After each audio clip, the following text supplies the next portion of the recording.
and opportunities.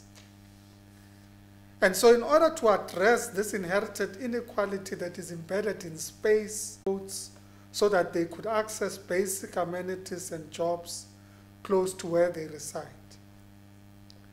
The corridors we had identified anchored around mass transit systems were also defined as the centers for incentive urban growth, where we would significantly increase densities and increase the intensity of land use. Through this, we sought to create a more compact urban form. The corridors were also meant as a means to link the critical nodes in the city and reverse the monofunctional nature of the city's morphology. Quite obviously, in this democratization of physical and virtual space, this reduced our citizens' travel times and meaningfully cut down their costs. Moreover, lowering of infrastructure costs resulted in a sizable positive return on investment. The corridors of freedom were and are symbolized in praxis through the Rea Vaya bus rapid transit system, which is arguably the first of its kind in the African continent. Given our past racial history, this inclusive transportation system is noteworthy since it partners local government with the predominantly black local taxi industry and minibus taxi industry that by and large remained informal. Without a doubt, the Corridors of Freedom program is a model for a post-apartheid transport system and highlights what can be achieved in rebuilding the political economy of space in a 21st century city. Linked to spatial redesign, the city of Johannesburg sought to respond to both the challenges of the Fourth Industrial Revolution and unemployment, particularly the disproportionate levels of unemployment as it affects the youth. In this regard, we launched programs designed to promote democratic citizen participation in self-empowerment programs through, for example, the Jozi at Work program. The Jozi at Work program was designed to create an opportunity for citizens and communities to partner with the city of Johannesburg to deliver municipal services in their own neighborhoods. In addition, it was aimed at shifting the prevailing mindset of seeking employment instead of generating employment. That is turning job seekers into job creators. By the end of our term of office in 2016, we could confidently report that we had empowered on average over 1,000 cooperatives and community-based enterprises to co-deliver municipal services. Of course, uppermost in our concerns was to focus on our youth by breaking down barriers for their participation in the mainstream economy. This we were able to achieve for a major segment of our population who needed access to opportunities, required basic work experience, and a chance to start their own new micro-enterprises. Given the fact that it is estimated that less than 15% of Johannesburg residents have a tertiary qualification, the abiding challenge we had to overcome was to encourage people to consider online qualifications so that eventually they could climb up the ladder, the social ladder of mobility. Moreover, we had concluded a partnership with the University of Johannesburg and Microsoft to train 1 million residents, most of them young, in fact 800,000 of them young, on Microsoft Office basic skills.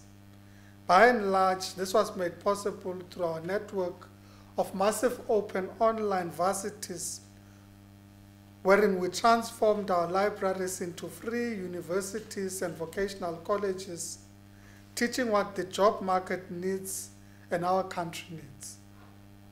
We're also in advanced stages of negotiating with the New York Public Library, which has arguably one of the largest e-book resources on the planet.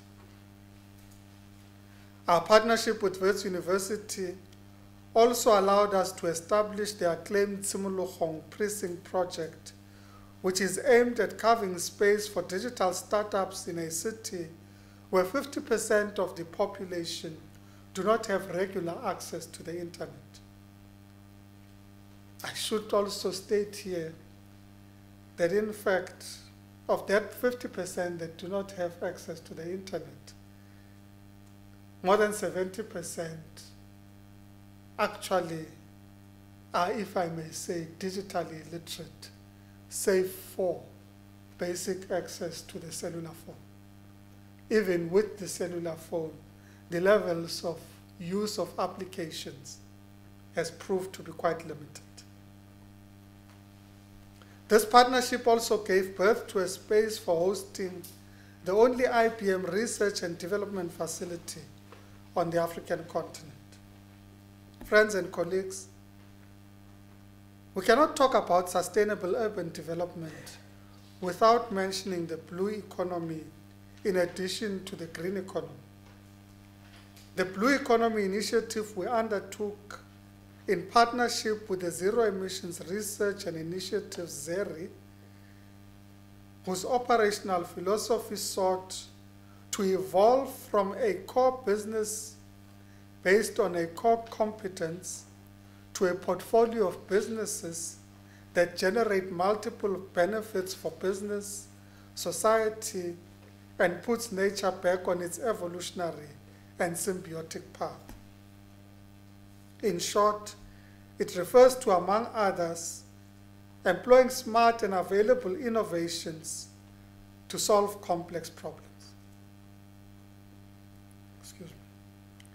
In the city of Johannesburg, the blue economy was one pillar of our growth and development strategy because this alternative economy offers avenues for the exploration and realization of cutting-edge science that can sustainably address the triple challenges of unemployment, inequality, and poverty.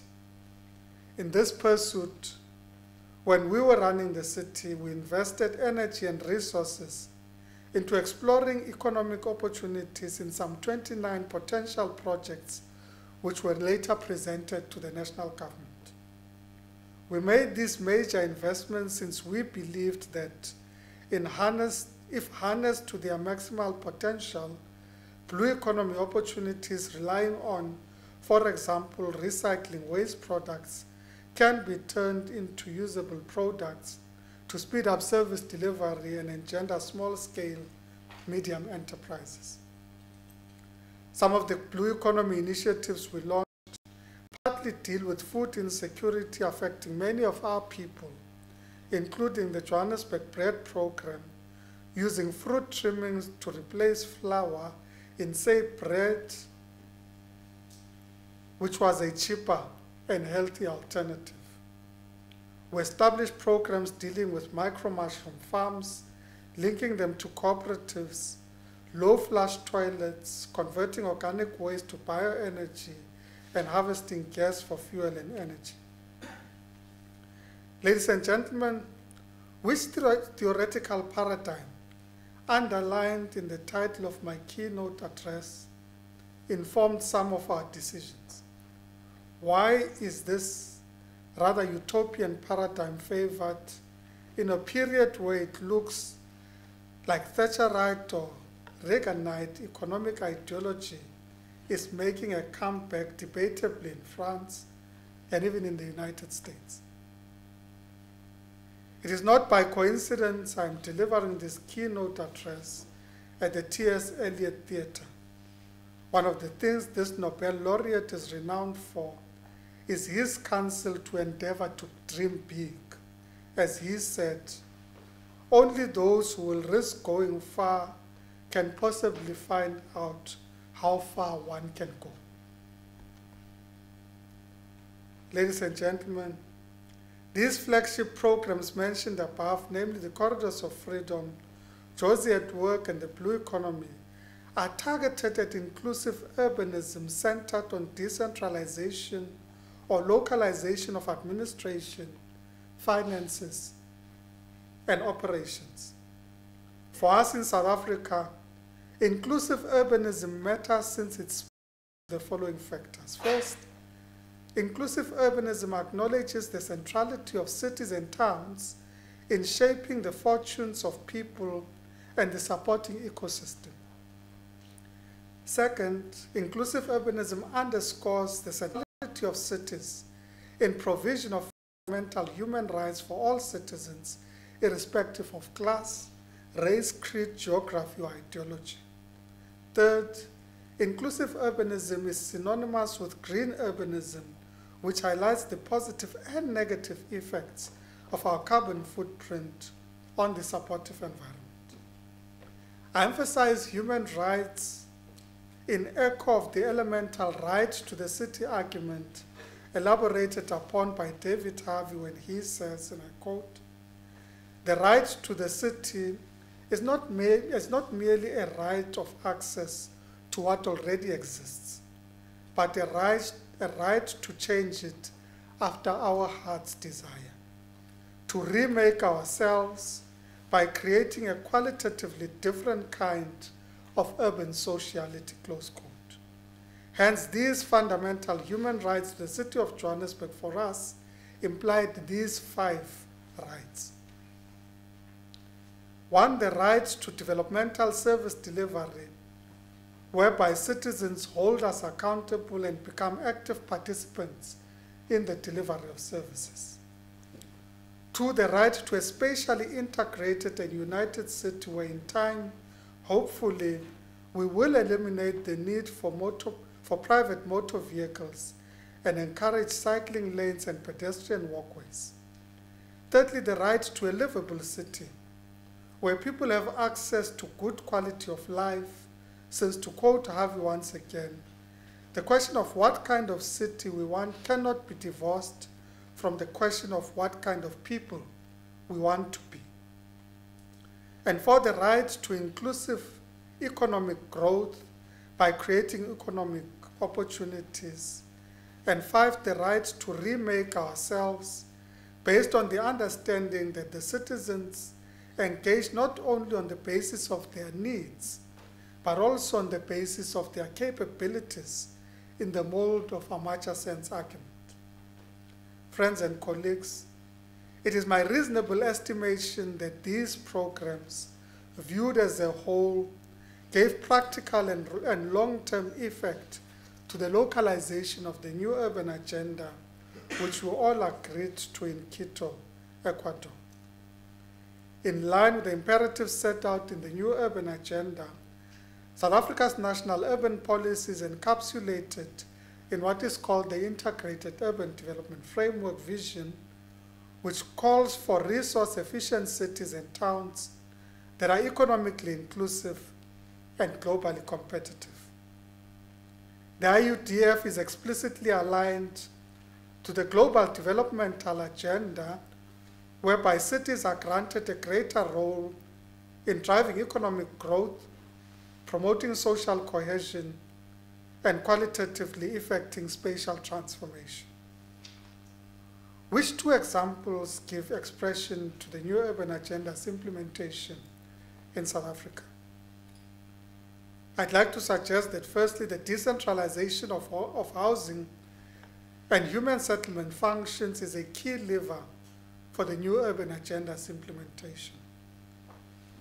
This, followed by the principle of cooperative governance, provides a central tenet of how we engage and jointly solve problems. To this extent, our work at the high-level panel to assess and enhance the effectiveness of UN Habitat was underlined by the admission that cities and towns are indeed catalysts for shared economic growth, political stability, social inclusion, and sustainable development. The high-level panel was an important forum to give arguably greater representational voice at the United Nations for our constituencies in local government and civil society, and also in mainstreaming urbanization across the UN system. This mainstreaming is important since the complexity of our world sometimes defy our most elaborate plans and forecasts. In fact, one of the key messages that emerged from Habitat 3 and the New Urban Agenda acknowledged that a significant percentage of urbanization occurs spontaneously without urban planning and therefore misses the opportunity to contribute substantively to improve prosperity and development. Program Director, at the risk of being accused of being an outdated leftist, my belief in inclusive urbanism is, and I believe, adequately responsive to the direction of how the world is moving. That is a world demanding greater cooperation instead of protectionism, acknowledgement of complexity rather than one-dimensional thinking. Given that the rate of suburbanization looks set to challenge many of our old assumptions, acceptance of the incalculable role cities and local government fulfills will prove crucial, since it is in cities and towns where the rubber meets the road in terms of, say, service delivery. Furthermore, inclusive urbanism enables innovation, facilitates economic opportunities and growth. Given the pressure of time, I did not speak about the obvious gap between cities in the global north and those in the global south, where financial instruments differ and access to financing sources is stark. At the UCLG, this question has become essential in our discussions and in planning to deal with, for example, capacitating cities in the developing world to access the debt capital markets and grant funding. As we search for solutions to the challenges confronting our fast-growing cities and seeking to reap the rewards of the twin demographic dividends of urbanization and youth, we have to match these with developing fiscal and financing solutions, starting with local tax and revenue sources, coupled with grant funding and access to capital markets. With these few words, I look forward to engaging further with you on the idea and practice of a good city. Thank you very much.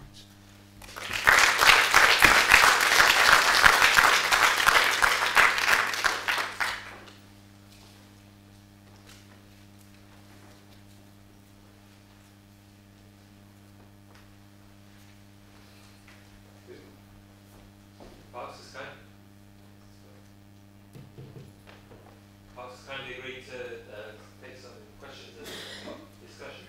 I guess people are just their thoughts from it. Maybe one of the things, thanking you for your contribution this evening, ask if you look back on your period as mayor, would there be anything you would do different? Anything you would do different? Maybe other people might want to.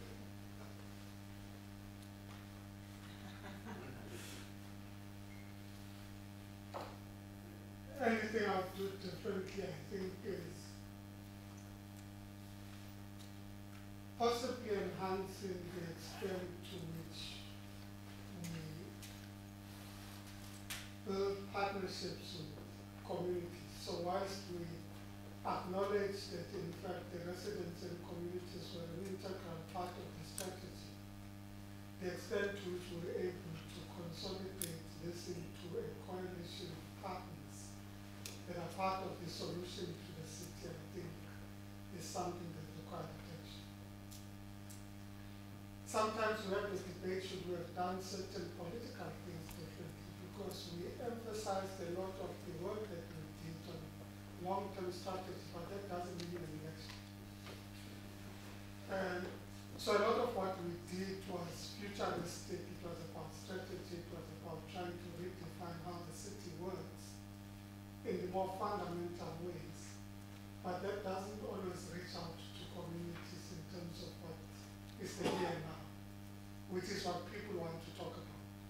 Residents in a city sympathize with long-term visions, but they want to have the issues of the here and now resolved much more than they think about those long-term issues.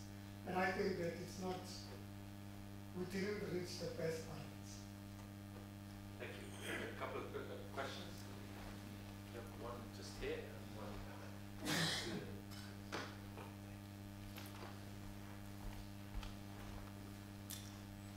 Thanks, Michael. Thanks very much. My question follows on from that, in a way, because for me what's really fascinating about what you say and about you as the person saying it is that if you think about your own political trajectory and the time period that it's taken place over, it's not only have you had to mediate as many mayors and every mayor does, that relationship between the city and the city political leadership and the citizenry, the populace, but you've also had to navigate a whole series of other tensions in coming to this kind of synthesis position, strategic position. We've got a bit of the green economy and the blue economy, and we've got the economic question. So it's all the kind of different narratives get knitted into that. And I wondered if you could reflect on which of the three things I'm going to talk about were the most difficult for you to navigate, putting aside the question of relating to the electorate. Was it more difficult to navigate the internal political party processes? Was it more difficult to navigate the tensions and the professional vanities of the architects versus the engineers and the different departments that they represented? Or as a mayor, was it more difficult to engage with other tiers of government? And I wondered if you could give us a feel for because the pressure is on you, in a sense, to hold those competing ideas. And I wondered if you could just reflect on it, having traveled that journey in such an important moment of transition. I should ask if people introduce themselves as well, I guess on the first day of the three days. Hello everybody, I'm Sue Farnell from the University of Cape Town. Thank you. Should I take that one?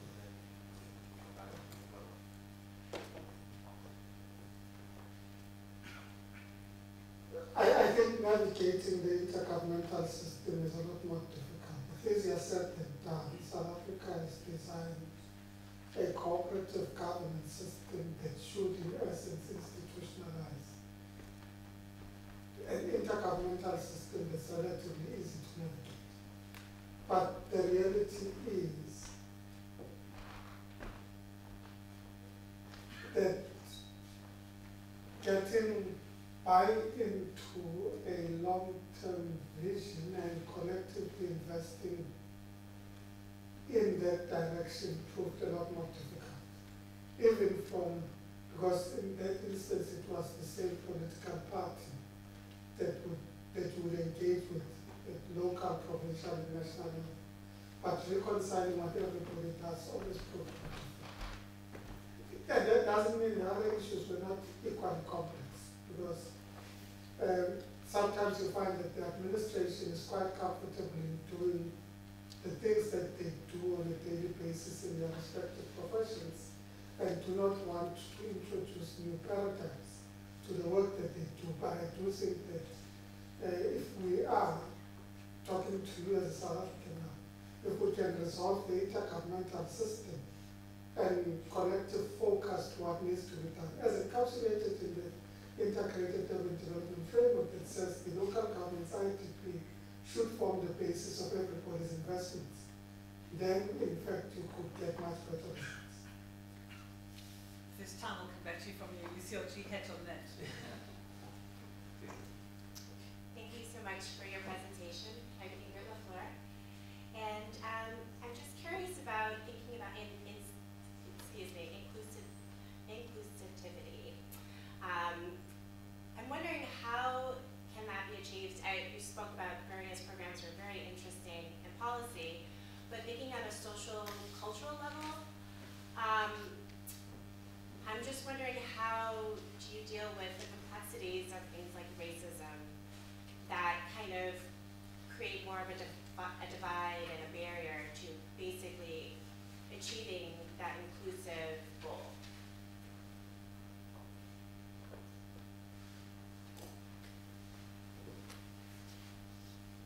I think it's something that we're going to have to confront into the medium term.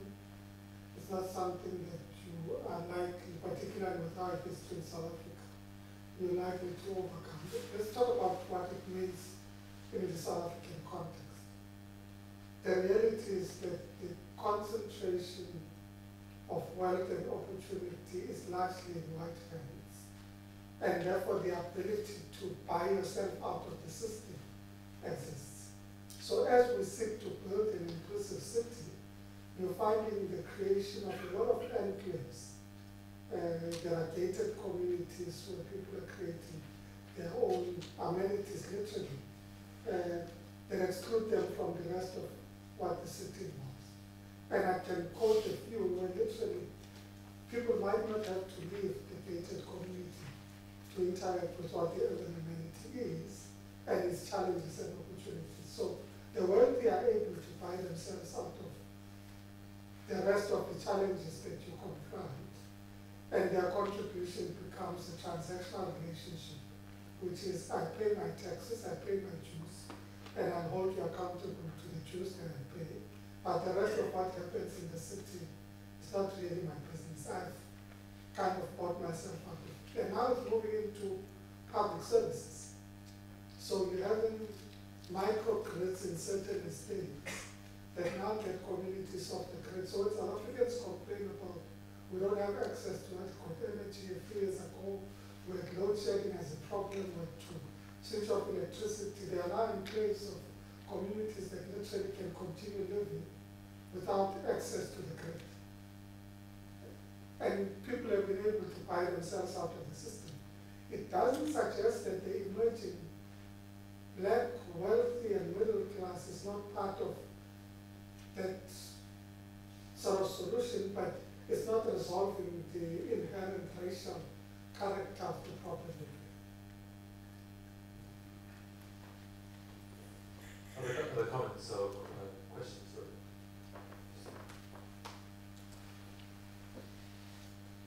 Thank you for your lecture. I'm Nicola Headlam and I'm in the Urban Transformations team here at Oxford. Since we have two city makers on the panel, I wonder if you could reflect a little bit. One of your questions parts was, how can inclusive urbanism survive the return to more right-wing global governments? But then later you talked about financial instruments at the subnational scale for investment and municipalities borrowing in the bond markets and things like that as a positive for urban governance. And I wonder the kind of paradox of those two things, that in terms of being able to achieve the kind of infrastructural improvements that you would want to achieve collectively, increasingly you expose municipalities to the sort of vicissitudes of the bond markets, and I know that that's been similar in developing East London where Michael's got experience of, so I wonder if you could offer us a magic wand to get out of that quandary. If you look at the graph that evaluates access to capital for cities, I'm trying to remember who published it, but it kind of said that Johannesburg is the highest investor in infrastructure on the African continent per capita, but compared to its counterparts in the global north, is investing in pittance. Now, going back to Vidal's article, the reality is that in an environment of high levels of poverty and great urbanization, people are coming into cities and living in slums, and these are growing at a phenomenal rate. So unless you're able to resolve the financial problems that come with the ability to invest in infrastructure and therefore attract and facilitate economic growth, you could actually be spiraling downwards. And I think that what you need to do is to find ways of almost arresting the reality of what lack of access to resources is creating as an inhibitor to addressing the challenges that our cities confront. How do you do that? I think we need to, in the first instance, encourage a change in national policies and attitudes to promote not just political and administrative decentralization, but also fiscal decentralization. Secondly, we need to accept that even if you do have fiscal decentralization, you will need additional resources that you might not be able to extract from these relatively poor cities. So you need increased access to global financing systems, including grants and transfers, so that you can be able to transfer technical capacity and resources to enable our cities to confront these challenges.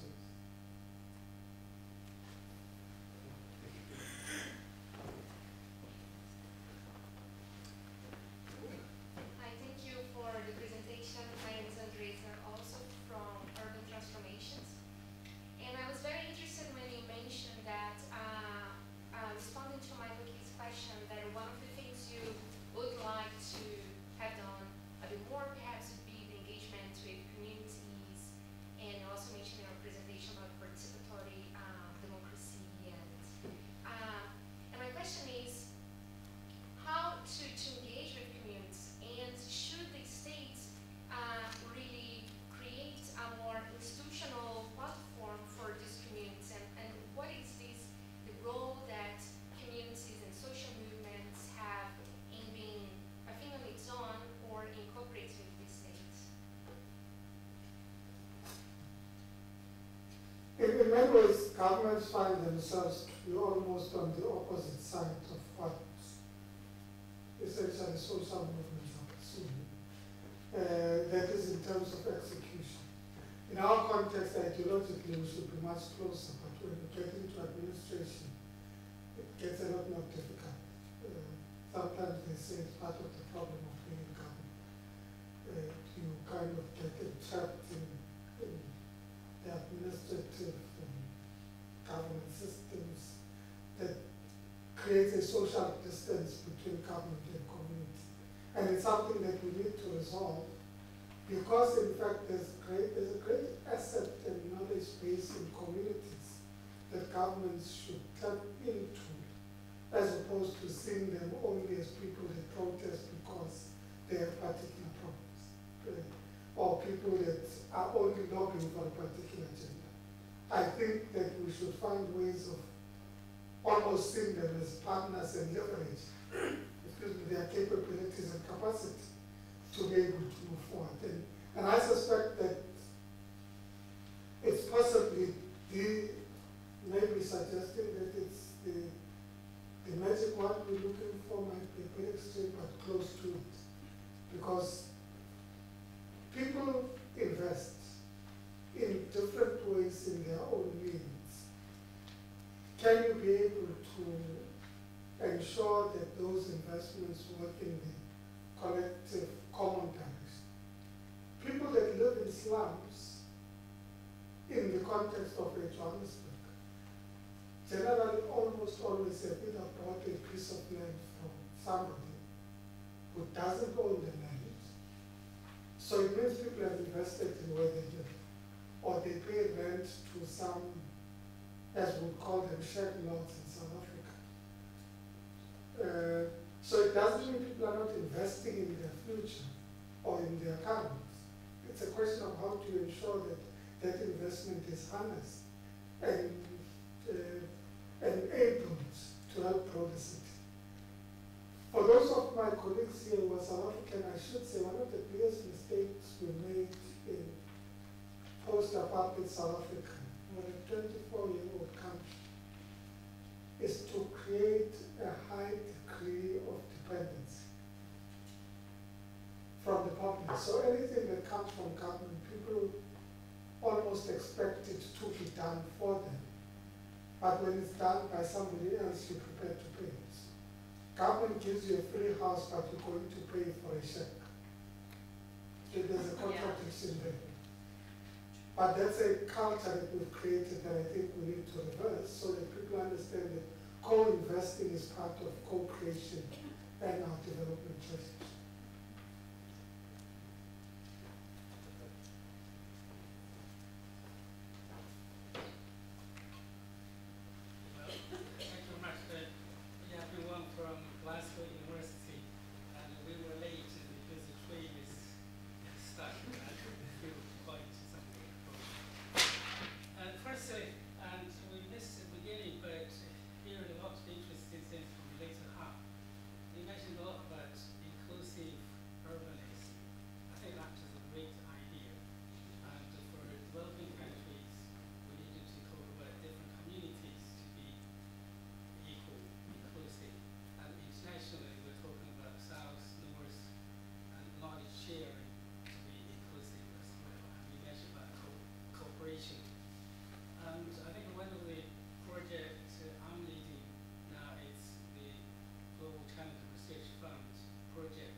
what I know, Johannesburg is probably you mentioned the most divided cities, and you can see different communities, townships, and different people in the city.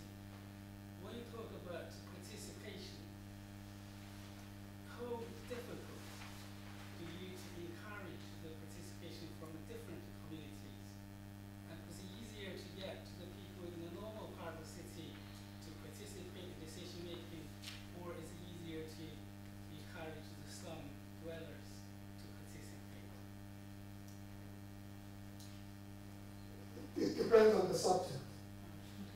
So, if you're talking on matters that either about a topical matter now is the property valuation run in Johannesburg. Most active citizens are in the developed parts of the city, and they are actively participating. If you're to convene a forum now, you get very good participation because the topic they're engaging with is relevant to them.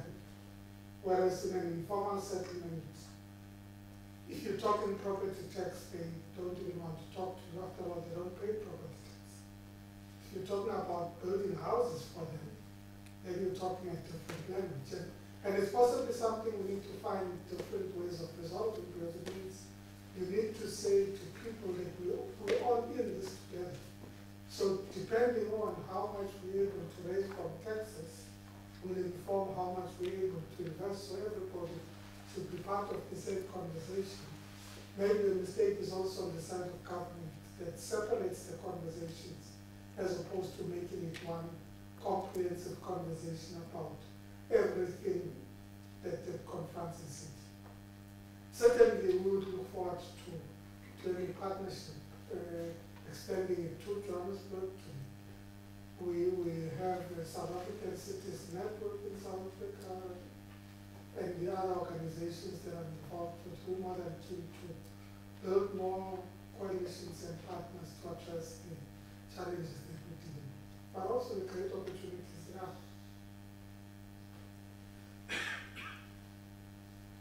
Are there particular cities you've learned outside Johannesburg?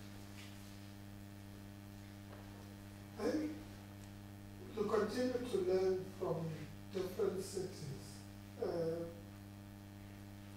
I should say that a lot of the Latin American experiences on matters of mobility, of inclusion, matters of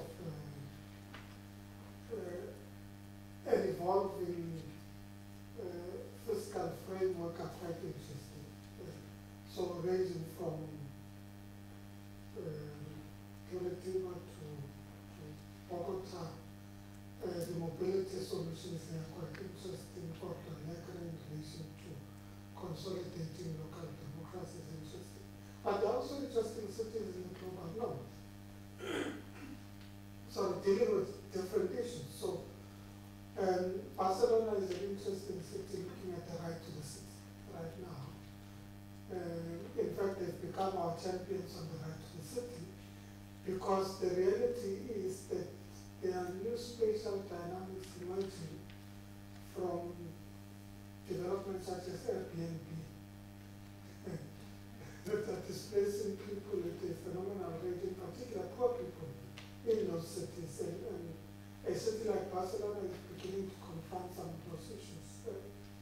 And maybe I'm saying Barcelona because we spend a bit of time on UCLG offices there, so we spend a bit of time with it. But they are an interesting city to look at when you're thinking about inclusion. I think the spirit of what we're hoping to engender over the next 2 or 3 days is a series of conversations, which are geographical and perspectival. We have, unless anyone would like to ask any final questions, we have some time to both enjoy hopefully a reception, which I think is largely inside, but you might wish to use the chance to explore a little bit. There is, I think, a reasonably plentiful supply of wine, which hopefully will facilitate some of those conversations. I would, just before we thank Clark's again, you might want to have a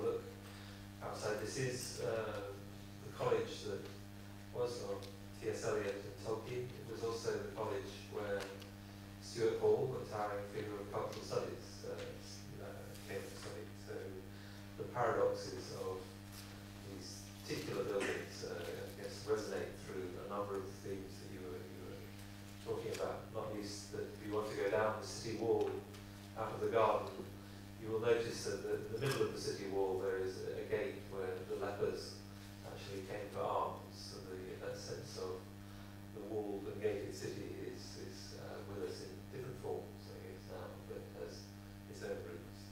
I think the talk you gave was incredibly deeply rooted in your experience, very much appreciated by the audience, so maybe we could just, again, please join the conversations informally afterwards, but before we do so, over a glass of wine for the room, thank Park staff for the contribution.